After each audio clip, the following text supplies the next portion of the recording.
Police officers of Reddit, what was your oh it moment? I pulled up on a teen sleeping in a vehicle at the end of a country road. When I ran the license plate, I found out that he was reported as a runaway. The doors on the vehicle were locked, so I knocked on the window to wake him up. Once he woke up and realized what was going on, he shot himself in the mouth with a rifle he had hidden under his blanket. Rough way to start my shift. We were looking for a guy who stole gums from his ex and found him under a pile of clothes in a closet at a different house. Unfortunately there was like 7 kids sleeping in the same room, so I start getting them out of there while my partner cuffs the guy who is pretending to sleep. We decide to drag him out and I go to move the mattress to get it out of the way, and we find the stolen gums under where the kids were sleeping. My husband has been a police officer for over 20 years.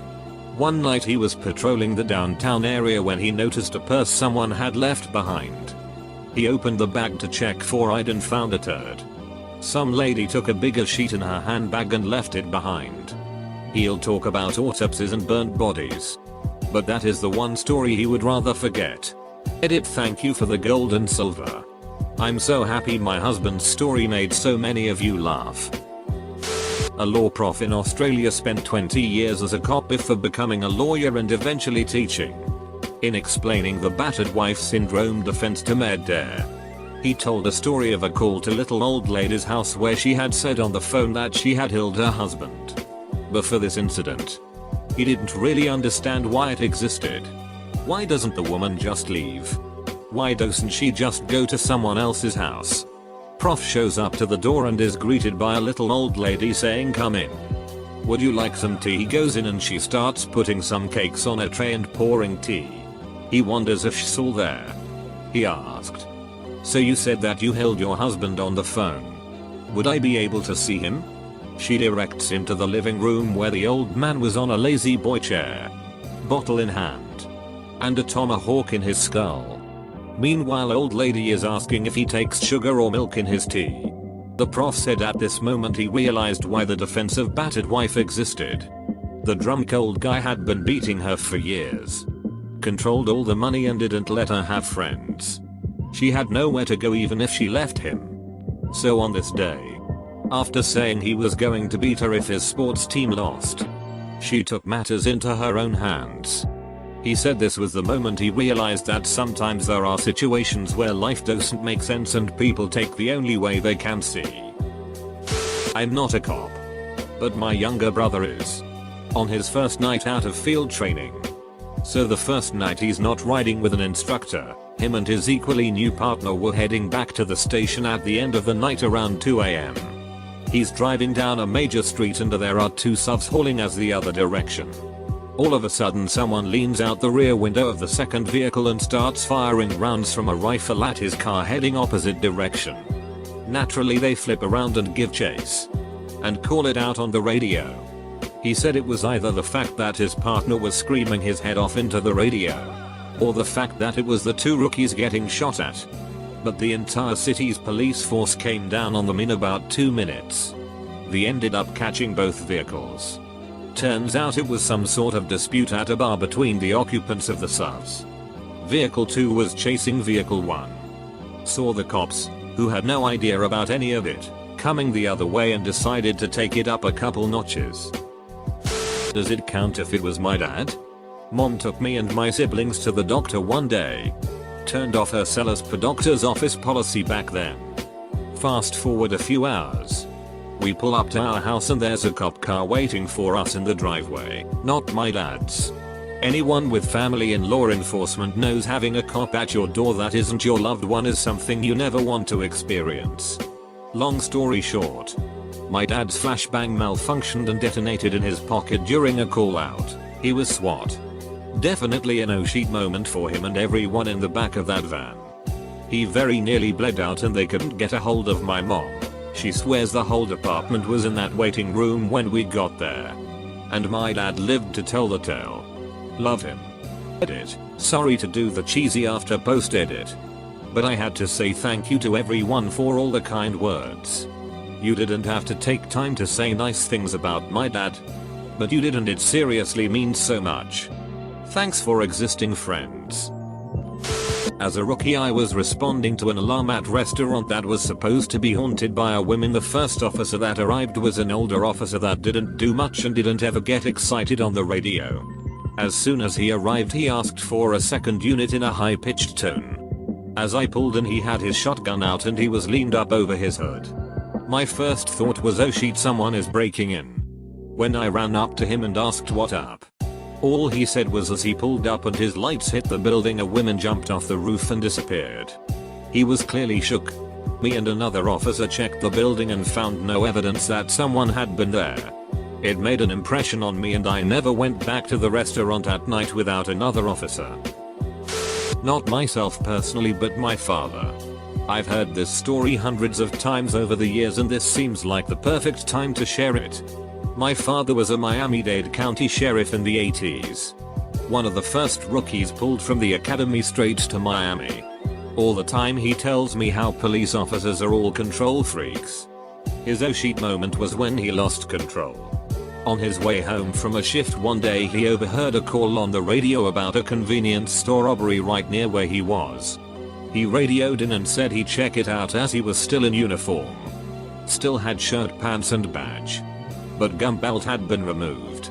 As he searched the streets, he spotted a vehicle matching the description and proceeded to call it in and throw on his lights to pull them over. As he pulled them over, two kids got out and ran. The driver stayed behind. With no gun belt on, my father proceeded out of his cruiser and holstered his weapon in his waistband. He then took the driver out of their car and moved them to the hood of his. As he searched the driver over his hood, he said he felt the moment happen. The driver started to swing his arm around and proceeded to elbow my father in the face. He lost all control. Oh shit. They wrestled to the ground where eventually my father's weapon was knocked loose. The driver proceeded to pick up the weapon and shoot my father point blank in the lung with his own weapon. The driver escaped, but only for a brief period of time, and my father was blessed to have one of the top GSW doctor surgeons in the country doing a seminar about 20 minutes away on the same day. He lives to tell the tale today, and I'm pretty sure the pose who shot him just got released last year. I was a rookie cop in a small town. I was driving to check on a report of a large group of kids causing a disturbance at a school parking lot late at night. I realized I had not tested my PA speaker, which I planned on using to disperse the crowd. On my way to the call, slowly rolling down a residential street at 2 AM with my windows down, I decide to tap my PA mic a couple times to check it. First 2 taps. Can't tell if it's working. I slow down. I tap the mic several more times. Definitely hear the loudspeakers that time. At that moment, I hear, "What the duck are you doing?" I look out my passenger window and see this old dude sitting on his porch in his underwear, looking pissed. Our eyes locked. I realized I had no decent excuse for clicking my loudspeaker in a quiet neighborhood in the middle of the night. So I didn't say anything back to him and I floored it up the road. Definitely an oh shit moment at the time. Maybe different than what OP is looking for, but I get tired of traditional war stories. The awkward on this encounter was through the roof. Got a call for a emotionally disturbed person. Arrive on scene and a 350-pound man built like an NFL lineman is passed out on the floor face down. His wife says he suffers from PTSD from the first Iraq war and that he was an army ranger. He had been drinking heavily. His son is on scene and about 16 years old. The man begins to wake up and proceeds to smash his forehead into the ground repeatedly. We call for an ambulance. A small pool of blood begins to form on the floor. The wife grabs a rag and goes to wipe it up when this guy's head jerks up real quick. His face contorted in rage. He grabs the wife by the neck and throws her clear across the room onto the couch. We immediately jump on him, but he is preternaturally strong. There are 4 of us and we are each fighting one limb. The kid jumps in and helps us get 2 sets of cuffs on him because one set was not wide enough to connect his wrists behind his back. I ride in the ambulance to the hospital with him while he glares at me angrily, reciting his military registration number and telling me I won't get any information out of him and that I'm a towelhead. I don't remotely look like I'm from the region. The entire ride I hope that he doesn't break out of the cuffs. If I'm being honest, I'm not sure we would have gained control of him if the kid hadn't helped. Former MP here. Partner and I were riding around when we saw another unit dip into a weapons storage area. Figured, hey, let's see what they're up to. Rolled up to the gate and the guard says, you guys here for the gom leak? I'm sorry. What? We are now. Hit the gas and went rolling in to find the fire department and all their investigating. Had to evacuate the entire weapons area. Most of the supply area across the street as well as most of the flight line. Something like a 3,000 meter cordon. That was a fun day. Ended up just being sealant for anyone interested in the outcome. Responded to a domestic and when I showed up I heard a lot of yelling and banging. A friend of the family was standing outside screaming for help. I saw my backup down the block so I decided to run in on my own, figuring head right behind me. I saw two older siblings, brother and sister, practically choking each other out while a younger sister tried to jump over the older sister and stab the brother with a knife. I didn't see the knife until I was right next to them, and when I did see it, my first reaction was to grab the younger sister by the wrist, slam her arm into the wall to knock the knife out and throw her to the ground. I then held her with my left hand as I elbowed the big sister in the face to separate her from the brother. The brother then came at me and I ended up punching him in the sternum, which sent him to the ground. He landed next to the knife and looked at it as though he was gonna grab it. I drew down on him and told him not to move. All four of us then looked each other in silence for what felt like a minute before that officer who was down the block ran in. First words out of his mouth were, "I ran into the wrong apartment." It was a solid oh shit moment up until then though. Was a police intern. Maybe about my second month in. I got to ride around and help with traffic stops and basically just help the officer on duty. Fairly small town. Nothing ever really happened there, mostly just drunks and domestic calls. One afternoon I was with a cop new to the force. Fresh from working in the prison. Great guy. Anyhow, we are running a speed check on the outskirts of town and find a guy on a motorcycle speeding with no helmet, illegal at the time. Hit the lights. Pulls over with no incident. We get out. Guy doesn't even turn around. Barely answers the questions through his teeth. Back to the cruiser and run his license. Comes back with several out-of-state warrants with a bowler attached due to an armed assault against a police officer. We both looked at each other and back at the dude on the motorcycle. Officer immediately unlatches the shotgun from the center console and hands it to me. "If you know how to use this thing, use it," was all he said. Oh shit, without notice. Other officers from surrounding towns are already lining up behind us. Thank God. Dude was thankfully tired of being on the run and was ready to turn himself in. He went in without incident. Was on a traffic stop. My sergeant came and backed me up due to having to possibly tow the vehicle. My sergeant's vehicle was behind mine and we were both in the right lane. My sergeant was sitting in his car and I exited my car to go talk to him. As I walked closer to his car I heard a vehicle's engine rev all the way out, but I couldn't see it. For a split second I knew what was going to happen and oh shit, but couldn't react fast enough. The vehicle I heard smashed into the back of my sergeant's SUV, which struck me, throwing me into the road.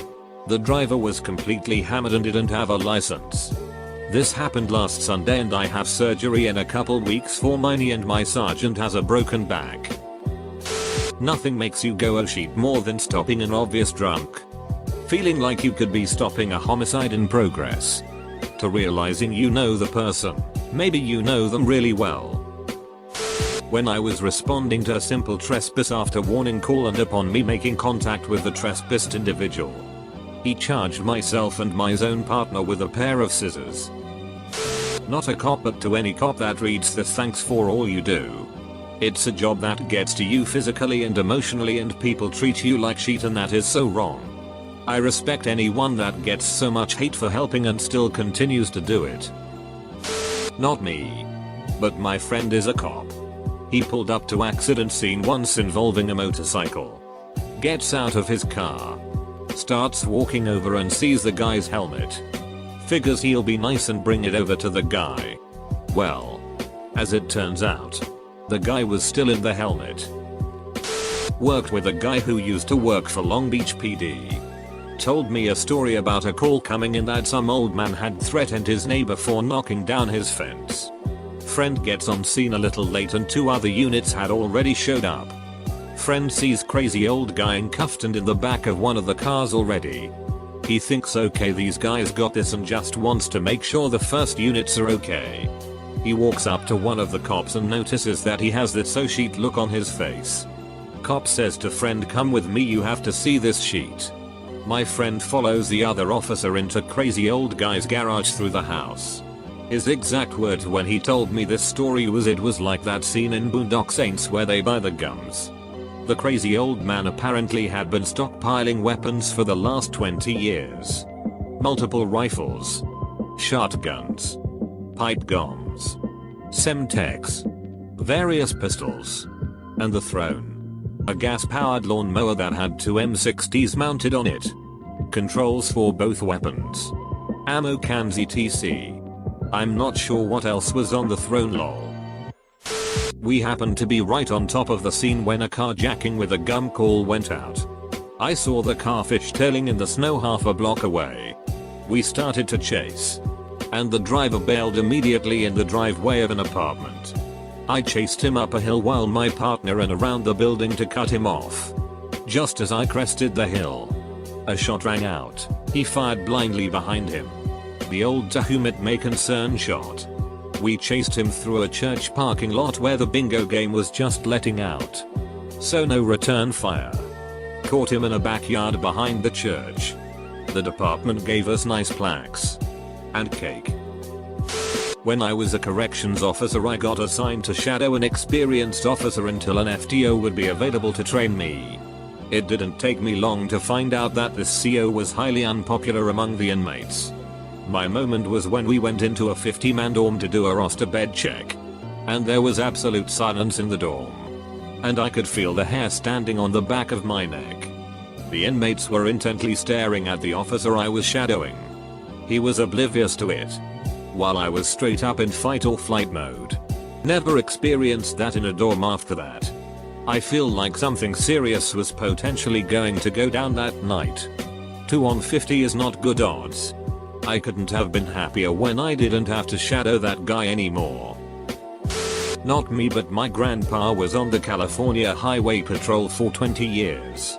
He always told the story of how he pulled over this guy for a busted taillight. My grandpa asks him for his license and registration. And the guy says, "How'd you catch me so fast?" Grandpa said the hair on the back of his neck never again stood up half so fast.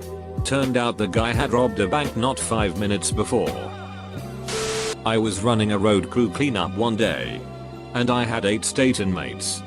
And one of them picks up a loaded .38 and starts walking back towards the van. I see the gun in his hand. And say, "Oh duck, they fixing to shoot my ass." I made a cell phone call. And left it on speaker. And told the inmates to place it on the ground and back up. He said, "Boss, I ain't gonna shoot ya. You too good to all of us." And he handed me the gun. We all loaded up and went back to the prison. I'm retired from the state of Florida Depth of Corrections. Ex-cop from NSW Australian here. A guy once died in a motorcycle accident. We went to deliver the death message to his girlfriend.